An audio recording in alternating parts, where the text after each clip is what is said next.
कहते हैं कि इंसान जब मरने वाला होता है तो वह सच बोलता है। हम ऐसा इसलिए बोल रहे हैं क्योंकि ये विधि का विधान भी है और ऐसा तर्कसंगत भी है और कानून के भी भाषा में ये कहा जाता है कि जब इंसान की मौत हो रही होती है और जब उस इंसान को इस बात का आभास हो जाता है कि हमारी मौत होने वाली है, खास करके उस न्यायालय में मजिस्ट्रेट के सामने जब वो अपनी बात को रखता है, तब उसके उस बोले हुए बात को मजिस्ट्रेट साहब, जज साहब भी सच मान लेते हैं और उसी बोले हुए बात को आधार मानकर आरोपी को सजा सुना दिया जाता है। आज की इस घटना में भी सब कुछ ठीक वैसा ही हुआ है, लेकिन आरोपी ने मरने से पहले 1 घंटा 21 मिनट का एक वीडियो बनाया, 24 पन्ने का एक सुसाइड नोट लिखा और इसके बाद खुदकुशी कर ली, जिसमें मरने से पहले बहुत सारे नाजुक पहलुओं को भी उसने बताया, जिसमें उसने साफ साफ कहा था कि अगर मुझे न्याय नहीं मिल पाए तो इसी कोर्ट परिसर के सामने, जिस कोर्ट में मेरे केस की सुनवाई चल रही है, उसी कोर्ट परिसर के सामने जो नाला बह रहा है, जो गटर बह रहा है, उसी गटर में मेरे अस्थियों को प्रवाहित कर दिया जाए, बहा दिया जाए। और जैसे ही ये खबर पूरे सोशल मीडिया के माध्यम से, अन्य पैनलों के माध्यम से ये पब्लिक पैनल में आई, ये पूरी तरीके से हड़कंप मच गया, पूरे देश में इस बात को लेकर चर्चा का विषय बन गया। इस टॉपिक पे हम बात करेंगे।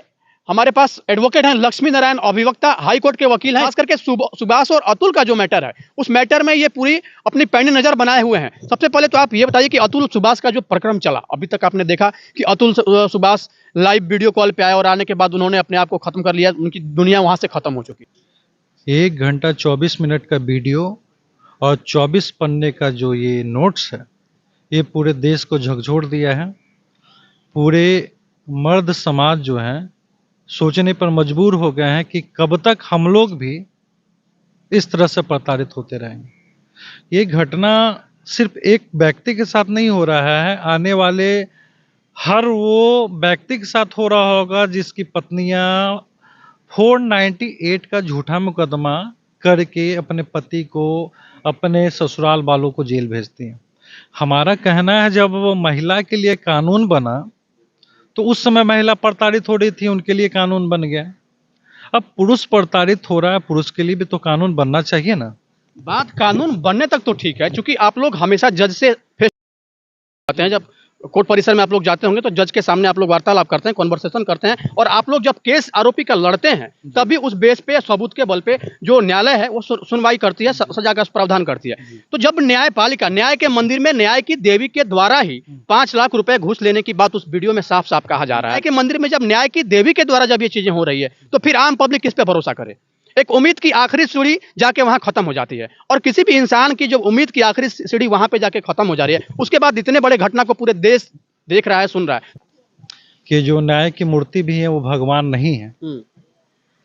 मरता हुआ व्यक्ति अगर कह कर गया है तो उसमें सच्चाई होगी, क्योंकि कोर्ट में भी माना जाता है कि जो मरता हुआ व्यक्ति जो बयान देता है उसको कोर्ट भी सत्य मानती है। ठीक, अब वो व्यक्ति मरते हुए कह गए हैं कि 5 लाख का मांग किया गया है, तो सत्यता होगी और हम चाहेंगे कि निष्पक्ष ढंग से इसकी जांच हो, क्योंकि ये एक व्यक्ति की मृत्यु नहीं है, मर्द के वो हर समाज के पुरुष वर्ग की मृत्यु है जो पुरुष प्रताड़ित हो रहा है। आज के समय में देख लीजिए, सबसे ज्यादा मामला आपको फैमिली कोर्ट में दिखेगा। क्यों दिखेगा? क्योंकि पत्नी लोग आजकल 498A धारा को हथियार के तरह इस्तेमाल कर रही हैं। अगर किसी बात के लोग का टनटन हो गया तो तुरंत 498। तो ये हम कहना चाहेंगे कि सरकार को और सुप्रीम कोर्ट को जल्द से जल्द कुछ ठोस कदम उठाना चाहिए, क्योंकि बिना ठोस कदम उठाए हुए ये खेल होते रहेगा। ये तो ठीक है, 302 की जहां तक मैं बात करूं, 302 भी किसी के ऊपर लग जा रहा है, और अतुल सुभाष के ऊपर 302 का भी मुकदमा दर्ज हो गया। 302 इसलिए क्योंकि ऐसा बताया गया था उस निकिता के द्वारा, उसकी पत्नी के द्वारा, कि हमारे जो पिताजी हैं वो डेथ कर गए, क्योंकि उसके पिता का जो मौत हुआ था वो हार्ट अटैक से मौत हुआ था। तो उसका दोषी बनाया गया, क्योंकि हमारे साथ हमारे पति का रिलेशन अच्छा नहीं था, इस वजह से हमारे पिताजी डिप्रेशन में आके उनका हार्ट अटैक हो गया, और 302 का केस सीधा अतुल सुभाष के ऊपर लग गया। और यूपी पुलिस ने वहां पे, और विदाउट इन्वेस्टिगेशन इन चीजों को उसने उछाला, और उछालने के बाद सीधा सीधा 302 के मुकदमे में अतुल सुभाष को फंसा दिया गया। तो क्या पुलिस दोषी नहीं है? बिल्कुल दोषी है पुलिस। हम तो ये कहना चाहेंगे कि अगर निष्पक्ष ढंग से पुलिस जांच करती तो अतुल सुभाष के ऊपर तो 302 का मामला बनता ही नहीं। इस बेस पे तो किसी के ऊपर आप 302 लगा सकते हैं। बिल्कुल किसी के ऊपर नहीं हो बिल्कुल सकते। बिल्कुल आप एकदम सही बोल रहे हैं, क्योंकि कानून को खिलवाड़ करते हुए पुलिस किस बेस पर 302 का धारा अतुल सुभाष पे लगाए? क्या वो जांच नहीं किए कि उनकी मृत्यु हार्ट अटैक से हुई? ये सारा चीज पुलिस भी उतना ही दोषी है जितना अभी थोड़ा देर पहले हम लोग न्यायमूर्ति के ऊपर आरोप लगाए और यह अतुल सुभाष मरते हुए ये बोले कि हमसे 5 लाख का मांग किया गया। अपने बचाव में कह रही हैं कि हम 5 लाख का मांग नहीं किए, लेकिन भाई मरता व्यक्ति झूठ क्यों बोलेगा? ये तो कॉमन सेंस की बात है कि मरता व्यक्ति झूठ क्यों बोलेगा। हमारा मानना है कि निष्पक्ष जांच हो और कुछ ठोस कदम ऐसा उठाया जाए कि पुरुष के लिए भी एक पुरुष आयोग हो या पुरुष हेल्पलाइन हो। जो पुरुष प्रताड़ित हो रहे हैं, पुरुष कम से कम उस हेल्पलाइन पे या उस आयोग से जाके अपना दुख व्यक्त कर सकते। पीड़ित हर कोई हो सकता है, चाहे वो महिला हो या पुरुष हो। जब संविधान में बराबर का अधिकार आपने दिया हुआ है, तो बराबर के अधिकार के तौर पे वो कानून और जो नियम बने वो बराबरी का बने ना। ऐसा थोड़ी है कि महिला के लिए कुछ विशेष नियम है, पुरुष के लिए अलग। इस स्त्री सुरक्षा की बात हम लोग सब लोग करते हैं, सार्वजनिक रूप से हर पैनल पे करते हैं, और तो फिर पुरुषों की सुरक्षा की जिम्मेवारी कौन लेगा? इसलिए तो शायद अतुल सुभाष मरते हुए ये जरूर कहते हैं कि अगर हमें इंसाफ ना मिले तो हमारी अस्थियां न्यायालय के गटर में बहा दी जाए। क्यों बोले? क्योंकि वो जान रहे थे कि कहने के लिए कहा जाता है कि पुरुष और महिला बराबर हैं, लेकिन पुरुष और महिला कहाँ बराबर है? हर जगह बराबरी के लिए कहते हैं, लेकिन कहीं भी तो हम नहीं देख रहे हैं कि बराबर है। ये बराबरी की बात कही जाती है तो बराबरी के लिए कुछ ठोस कदम उठाया जाए सरकार की तरफ से, चाहे सुप्रीम कोर्ट कुछ ऐसा ऑर्डर करे। जो भी व्यक्ति दोषी हो, चाहे वो महिला हो चाहे पुरुष हो, बराबर बराबर का हकदार हो, सजा भी मिले तो बराबर बराबर मिले। अभी 377 जिसपे अप्राकृतिक यौन संबंध का भी केस दर्ज हुआ है। तो आप एक बात बताइए, वो खुद अपने वीडियो में कह रहा है कि जो निकिता सिंघानिया है वो खुद अप्राकृतिक यौन संबंध का डिमांड करती थी, शरीर के कुछ इंटरनल पार्ट्स को चाटने के लिए, काटने के लिए, पीने के लिए। मतलब जिस तरह की हरकत एक जानवर करते हैं, एक पुरुष से वो महिला इस बात का उम्मीद कर रही थी। तो फिर आप बात बताइए कि वैसे परिस्थिति में अप्राकृतिक यौन संबंध का जो मामला है वो निकिता के ऊपर क्यों ना हो? तो फिर निकिता ने इसका आरोप उसके ऊपर क्यों लगाया? बिल्कुल निकिता के ऊपर होना चाहिए, क्योंकि मरता हुआ व्यक्ति साफ साफ कहा था कि हाँ हम अपनी पत्नी के साथ संबंध बनाए, लेकिन अप्राकृतिक यौन संबंध क्या होता है हम नहीं जानते। हम संबंध बनाए तभी तो हमारा बेटा हुआ। लेकिन हमारी पत्नी के द्वारा जो हमें कहा जाता था, जो अभी आप व्यक्त किए, बिल्कुल वो अप्राकृतिक था। किसी मल मूत्र मार्ग के द्वारा वो उनके द्वारा कहा गया कि चाटने के लिए कहा जा रहा था। ये बहुत ही हमारे समाज में भद्दी बातें हैं। इसी को अप्राकृतिक, जानवर और इंसान में फर्क ही नहीं रह जाएगा। बिल्कुल बिल्कुल आप बिल्कुल सही बोल रहे हैं। और निकिता सिंघानिया अगर ऐसा अतुल के साथ की हैं तो वो वास्तव में जानवर की ही श्रेणी में है। आरोपी तो बना दिया गया है अतुल सुभाष को ही ना, जो कि कानून है, क्योंकि उसने 377 का धारा जब उसके ऊपर लगा तो कैसे लग गया? कानून और सिस्टम से तंग आकर ही तो अतुल सुभाष सुसाइड किए। अगर कानून में या यहाँ की व्यवस्था में अतुल सुभाष को थोड़ा से भी राहत मिलता, ये जो 9 केस बेंगलुरु में एआई इंजीनियर अतुल सुभाष की थोड़ा से मौत भी के किसी मामले केस में अगर उनको लगता है कि राहत मिल रहा है, यूपी के तो हम जौनपुर अपना में व्यक्तिगत फैमिली बताते कि वो कोर्ट सुसाइड में नहीं अतुल की करते। क्योंकि थोड़ा सा मैं रोकना चाहूंगा, यहाँ तक तो फिर भी ठीक है। लेकिन वो जो निकिता सिंघानिया थी, आफ्टर मैरिज शादी के बाद बनारस से वो सीधा अपने घर जाती है, समस्तीपुर बिहार। 2 दिन वहां पे रहती है और रहने के बाद फिर वापस बेंगलोर जाती है, और बेंगलोर से फिर मॉरिशस हनीमून के ट्रिप पे वो दोनों चले जाते हैं। लेकिन इसी 2 दिन के दौरान आखिर उसके घर वाले, अतुल सुभाष के घर वाले, निकिता सिंघानिया को किस तरीके से प्रताड़ित कर दिए, जिस प्रताड़ना से तंग आकर मात्र 2 ही दिन में इस केस का पूरा रुख ही बदल दी। और अतुल सुभाष के साथ साथ अतुल सुभाष के फैमिली मेंबर का, चाहे उनके पिताजी की बात किया जाए, उनकी मां का बात किया जाए, अतुल सुभाष के भाई की बात किया जाए, उन सबको निकिता सिंघानिया ने उस केस का आरोपी बना दिया। हमारे देश का दुर्भाग्य है कि कानून बनाया गया था लोगों की सुरक्षा के लिए, लेकिन कानून के दुरुपयोग करने वाले व्यक्ति कम नहीं हैं। आप वीडियो में भी गौर से देखे होंगे, वो स्पष्ट कहे थे कि 9 केस हमारे ऊपर जो दर्ज कराया गया है, सारा केस झूठा है। फिर भी मेरे ऊपर केस पे केस दर्ज होते रहा और मैं तो परेशान हो ही रहा हूं, मेरे साथ मेरे माता पिता भाई भी परेशान हो रहे हैं और मुझे परेशान करने के लिए ही मैं बैंगलोर में रहता हूं, मेरे ऊपर केस किया गया जौनपुर। तो ये हम लोग का दुर्भाग्य देश का कि कानून बनना था सहूलियत के लिए, लेकिन कानून को इस्तेमाल कर रहे हैं लोग किसी भी इंसान को परेशान करने के लिए। दूसरी चीज हमारा अपना व्यक्तिगत है मानना कि कानून में तो बदलाव बहुत जरूरी है, इसलिए कि छोटा सा उदाहरण देते हैं, अगर बीच सड़क पर एक गलत लड़की एक लड़के को थप्पड़ मारती है ना, तो कानून माइंडसेट है, समाज माइंडसेट है कि लड़का छेड़छाड़ किया होगा इसलिए वो लड़की थप्पड़ मारे।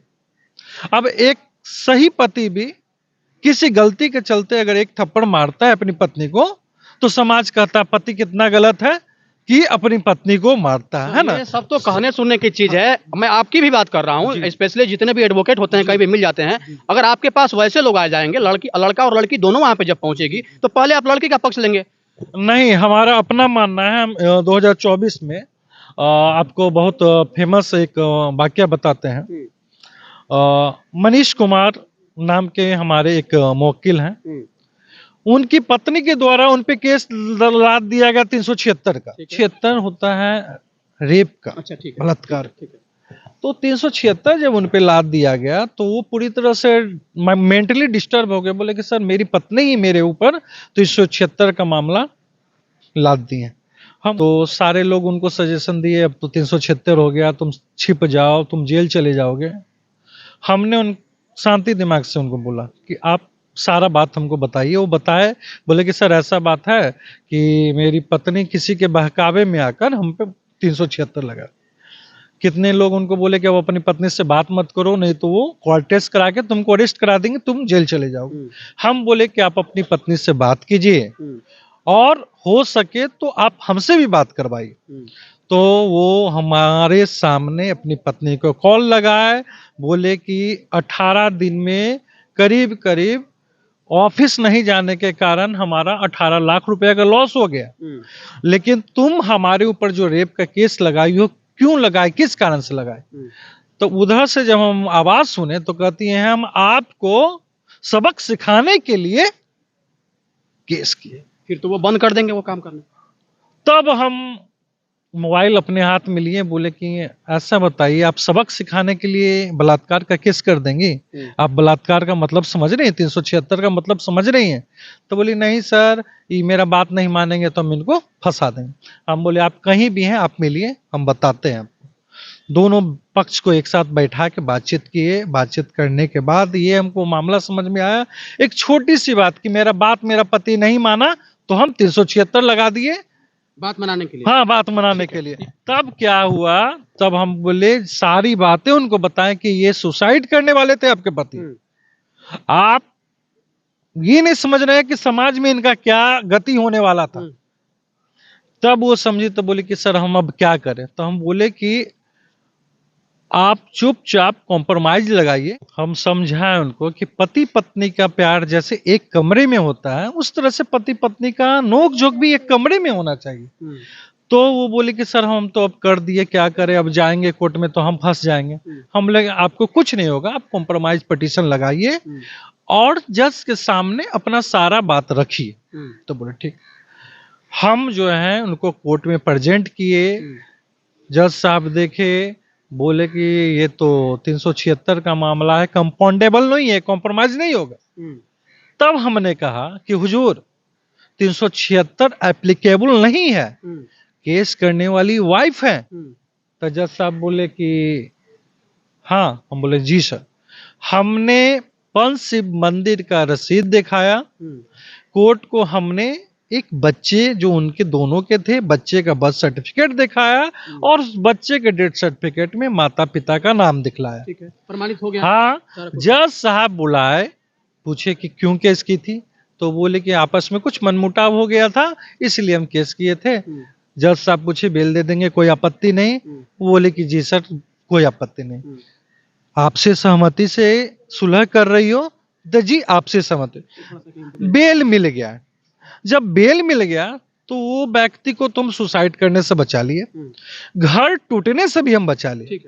तो हमारा पूरे भारत के सभी लोगों से अपील है कि हो सके तो घर को बचाइए, लोगों को सुसाइड करने से बचाइए, सही सलाह दीजिए। ऐसा न कीजिए कि घर फूट जाए और कोई सुसाइड करने के लिए मजबूर हो, क्योंकि एक वकील का भी दायित्व होता है कि समाज का ऑफिसर कहलाते हैं, कोर्ट ऑफिसर कहलाते हैं वकील। समाज का दायित्व होता है वकील के ऊपर कि वो समाज को अंधेर में भटकने के लिए ना छोड़े, सही सलाह दें। और आज हम 2024 में करीब 10-15 लड़कों का जान बचाए, सबके ऊपर मिला जुला के 498 है। उसके लिए आप धन्यवाद के पात्र हैं। लेकिन एक सवाल रहेगा, आखिरी सवाल जो आमतौर पे अभी हो जा रहा है, लड़कियां अपने बॉयफ्रेंड के ऊपर, अपने हस्बैंड के ऊपर, मैं लड़कियों की जो अभी कॉमन रूप से बात हो रहा है, लड़कियां हमेशा एफआईआर कर देती है, केस कर देती है, टॉर्चर करने का कि हमारे साथ रिलेशनशिप में आया, हमारे साथ इतना दिन रहा, हमारे साथ संबंध बनाया, हर कुछ किया, और अब ये शादी से मुकर रहा है। ये सवाल रहता है। हम वैसे लोगों को यही बताना चाहेंगे कि जिस तरह से आप बालिग हो गए, कानून आपको अधिकार दे दिए कि आप शादी भी अपने इच्छा से अनुसार कर सकते हैं या संबंध भी अपनी इच्छा से बना सकते हैं, तो फिर कानून का दुरुपयोग ना करें, लड़कों को मत फंसाइए। क्योंकि जब आप उस लड़का से जुड़ रही थी तो एग्रीमेंट करके नहीं जुड़ रही थी कि आप हमसे शादी कीजिएगा। अगर एग्रीमेंट करके जुड़ रही थी तो एग्रीमेंट दिखलाइए, क्योंकि प्यार जो है एग्रीमेंट नहीं है। आप दोनों एक दूसरे को लाइक किए, पसंद किए, तब तो संबंध बना है। अब लड़का किस कारण से आपको छोड़ रहा है, ये आप और लड़का जान रहे हैं, न समाज का आपका माता पिता जान रहा है, न समाज के लोग जान रहे हैं। हो सकता है कि लड़का आपको इसलिए छोड़ रहा होगा कि आपका भी कहीं और अफेयर होगा, या इसलिए छोड़ रहा होगा कि लड़का के माता पिता नहीं चाहते होंगे कि आपके साथ इनकी शादी हो। कई सारे बात तो हो सकते हैं। बहुत सारी बातें हो सकती है।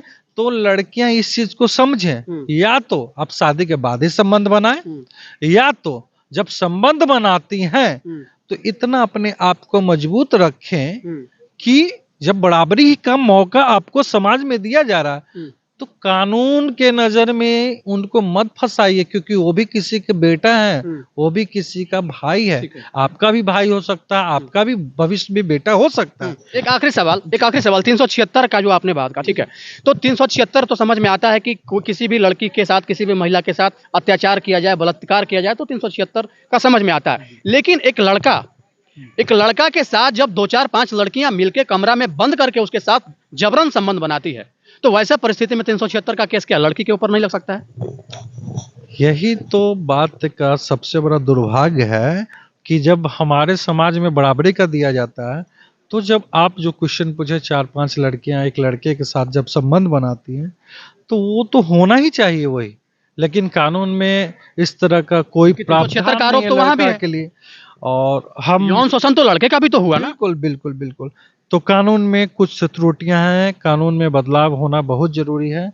और हम आपके चैनल के माध्यम से अपील करते हैं, सरकार से भी अपील करते हैं, सुप्रीम कोर्ट से भी अपील करते हैं, और समाज के, हमारे भारत देश के सभी नागरिक से अपील करते हैं कि कानून में बदलाव जरूरी है। इसलिए सब लोग कानून का दुरुपयोग न करें। कानून सहूलियत के लिए बनाई गई है, तो उसका इस्तेमाल सिर्फ सहूलियत के लिए करें, और जो बदलाव की जरूरत है उनके लिए सब लोग मिलकर आवाज उठाएं, क्योंकि सब लोग जब मिलकर आवाज उठाएंगे तभी कुछ ठोस काम हो सकेगा। चलिए, तो ये थे हमारे साथ जुड़े हुए हाई कोर्ट और सुप्रीम कोर्ट में बारीकी से अपनी पैठ रखते हैं और हर पैनल को बड़े ही मजबूती के साथ, बड़े ही जोरदार तरीके से अपनी आवाज उठाते हैं। और सुभाष और अतुल के मामले में भी इन्होंने बड़ा ही निष्पक्ष पूर्वक अपनी प्रतिक्रिया दी, अपनी राय रखे। समाज में ऐसे सारे मुद्दे घटेंगे, मेरा प्रयास रहेगा कि मैं कानून के जानकार के लोगों के पास जाऊं और उनकी राय लूं, ताकि उनकी राय समाज के हित में निकल के सामने आए। अतुल सुभाष के प्रकरण में, इस पूरे प्रकरण में मैंने बारीकी से इन सब चीजों को ऑब्जर्व किया और मुझे लगा कि कानून के जो जानकार हैं उनसे मुझे इस टॉपिक पे बात करनी चाहिए। और अंततः मैंने आप लोगों का जो कमेंट आ रहा था, उन कमेंट पे मैंने रिप्लाई भी किया और मैं सोचा कि मैं एक रिपोर्ट बनाऊं और इस रिपोर्ट को मैं आपके सामने लेके आ रहा हूं। बाकी इसी तरह के और खबर के लिए बने रहिए जनतक न्यूज के साथ।